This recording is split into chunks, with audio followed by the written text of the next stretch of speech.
गजा भाऊ, ओ गजा भाऊ, यंती साधंती मनोरथ येन कानेच काष्टच गजा भाऊ, सदा तीर्थ पापनाशनम भाग्यम वर्धती क्वार्टरम. क्वार्टर? चला चला तीर्थाची क्वार्टर घ्या होतून. काय हे गुरुजी, काय झाले काय? नुसतं तीर्थ होतून घ्या म्हटलं चाललं असतं, क्वार्टर काय? ते तुम्हाला चाललं ते, पण माझा केवढा गोंधळ झाला असता.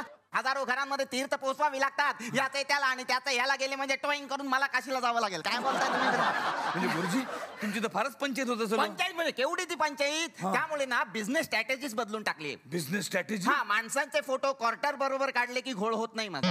नवीन टेक्नॉलॉजी हे बघा ना, हे बघा सदावर्ते काकूंना, बॅक पायपर, शिंदेना, ओल्ड मंक, कुलकर्ण्यांना, रॉयल चॅलेंज, पानसे काकूंना. बापरे, हे काय पानसे काकूंना अख्खा हातभट्टीचा खंबा. हो, एकत्र कुटुंब ना त्यांचे. अहो 15 जण आहेत घरात, त्यामुळे खंबाच द्यावा लागतो. एकत्र कुटुंबामुळे खंबा म्हटलं. पानसे काकू एकटेच काय? एकट्या नाही बसत, मी गेल्याशिवाय भरून द्या. 10 ठिकाणी जायचं मला. चला चला हे घ्या घ्या. बर काय 60 देऊ की 90? गुरुजी काय क्वार्टर्स मारताय आता? गुरुजी काय सांगा लवकर. काय ते तीर्थ आहे ना, कसल्या कसल्या उपमान देता तुम्ही त्याला? का हो का ब्राह्मणांना असे शब्द बोलण्याचा अधिकार नाहीये का? नाही, तुम्ही राग मानू नका गुरुजी, हा. पण आजकाल अधिकारत नाही ना, बऱ्याच गोष्टी ब्राह्मण करतात. हा, हे असेच शिंतोडे लोक उडवतात हो आमच्या. लोक कशाला शिंदोड उडतील तुमच्या? उडवतात हो, उडवतात. हा? म्हणे आम्ही त्यांच्या काही गोष्टी महाग केल्या ना. काही गोष्टी म्हणजे?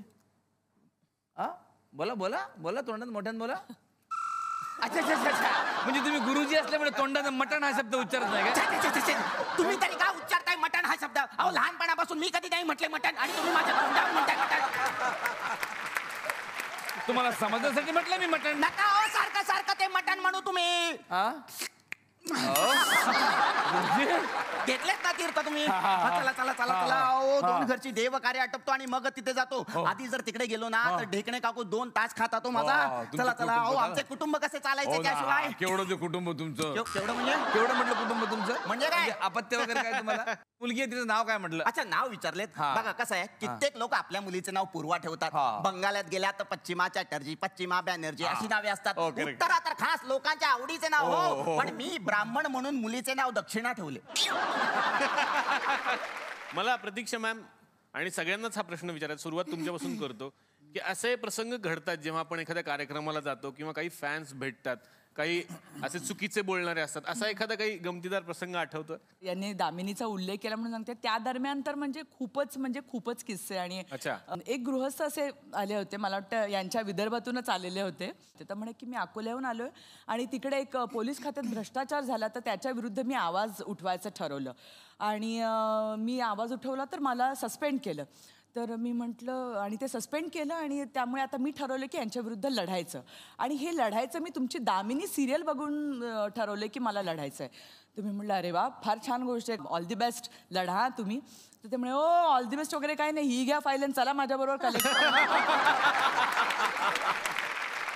ऐश्वर्या मॅम, मगाशी तुम्हाला विचारलंस केस खरे आहेत का वगैरे, तर जेव्हा माझी पहिली फिल्म रिलीज झाली होती आणि ती कोल्हापूर आणि त्या पश्चिम महाराष्ट्रात खूप चालली होती, तिकडे अशा खूप त्या गावाकडच्या बायका यायच्या बघायला फिल्म, आणि मग ती शो झाला की त्याच्यानंतर लिटरली माझे केस ओढून बघायच्या. खरं आहे का, खरं आहे केस म्हणजे हो खरं आहे. त्यामुळे त्यांना ते असं खूप, मी त्यांना असं वाटायचं की नाही हे असं नसतंच, कधी असं नसतं. तुम्ही लांबसडक केसांचा उल्लेख केलात, मी तुम्हाला विनंती करतो प्लीज, खूप क्युरिओसिटी आहे सगळ्या महिलांना की आम्हाला बघायचं की मॅमचे केस किती खरंच मोठे आहेत. ते खूप बरं, माझ्यामध्ये ती कापलेस ना ते. 1 वर्ष थांबा.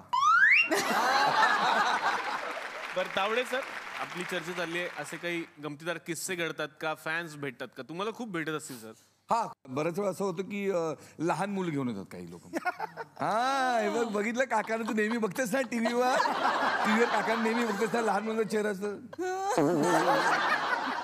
बघते ना टीव्हीवर.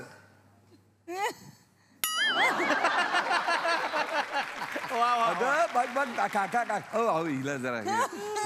तर मी तिला असं ह्याच्या कडेवर घेऊन फोटो काढतो. तर बघ स्माइल कर, मी आपला असं चेहरा किंवा क्लिक होतो फोटो, तेव्हा माझा असा असतो आणि तिचा असं असतं. प्रतीक्षा मॅम, ते खूप छान काही व्यक्तींची नक्कल करू शकतात असं मी ऐकलेलं आहे. आम्हाला जर त्याची एखादी झलक फक्त बघायला मिळाली. Please come on. Shubhangi Gokhale actually याच्यामध्ये फार आपल्या टिपरेमध्ये खूप छान काम केलंय तिने आणि खूप अगं बाई हो का बोलले होते काय गं बाई छे छे अगं बाई हो पण मला आता तुला विचारायचं बरं का. काय विचारायचं अण्णा?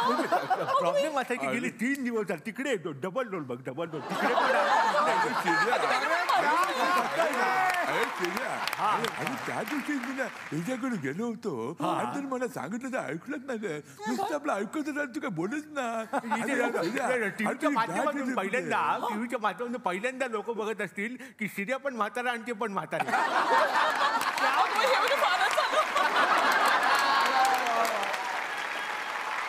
तर आता या मंचावरती मी आमंत्रित करणार आहे BP या नाटकाचे लेखक अंबर हडप यांना. जोरदार टाळ्या. पण हे लेखक असे आहेत की हे कुठेही एकटे जात नाहीत. त्यांच्याबरोबर एक दिग्दर्शक असतोच आणि तो त्यांचा घनिष्ठ मित्र आहे आणि तो सगळ्यांचा मित्र आहे. तेव्हा या मंचावरती आमंत्रित करतो दिग्दर्शक गणेश पंडित यांना.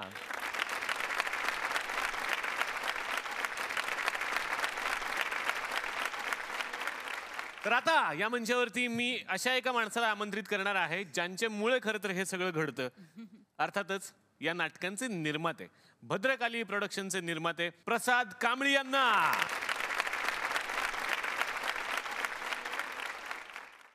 प्रत्येक नाटकामध्ये काही ना काहीतरी वेगळा विचार देण्याचा तुमचा प्रयत्न असतो, त्याबद्दल तुम्ही काय सांगा?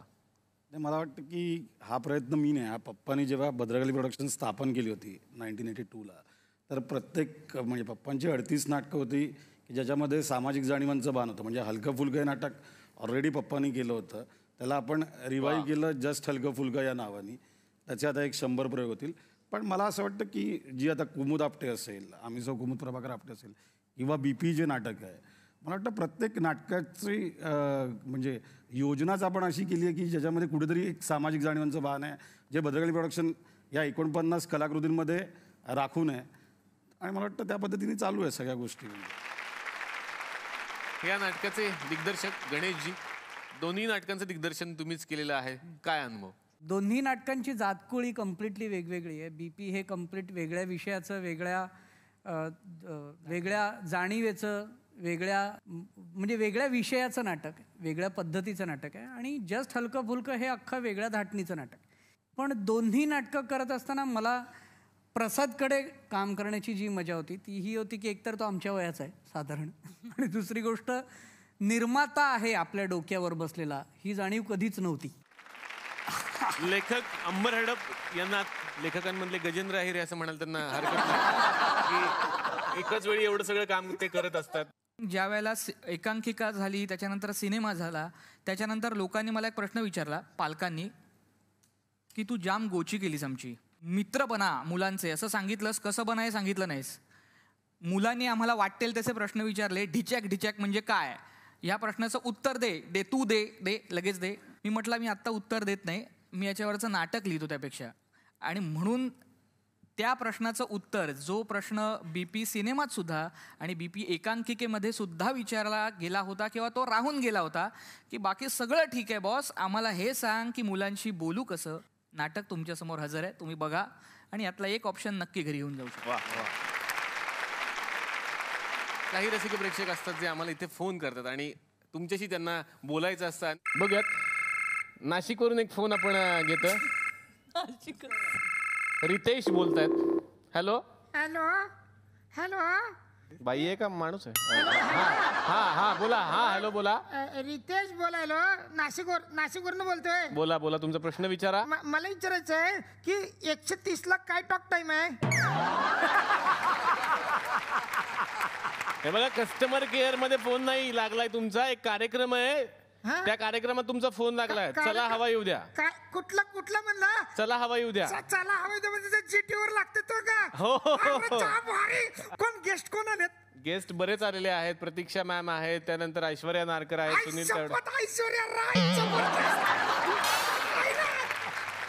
हॅलो मॅडम हा बोला रितेश बोलायला नाशिकवरनं प्रश्न हो, बोला, विचारा बोला. आपण माझा असा प्रश्न आहे हा. की 130 ला टॉक टाइम काय हो 130 ला ना हॅलो हा, बोला ना, आवाज मॅडम. येतोय नाही लाईन कट झाली नाही नाही येतोय madam. Hello cut hello, cut झाला हा बोला पुण्याहून बोलतायत हॅलो हा बोला हॅलो हा बोला हॅलो हा बोला हॅलो हा बोला हॅलो हॅलो हॅलो हॅलो घरून फोन करायचा असतो घरून नाही घरूनच केला होता इतर रेंज मिळाली ना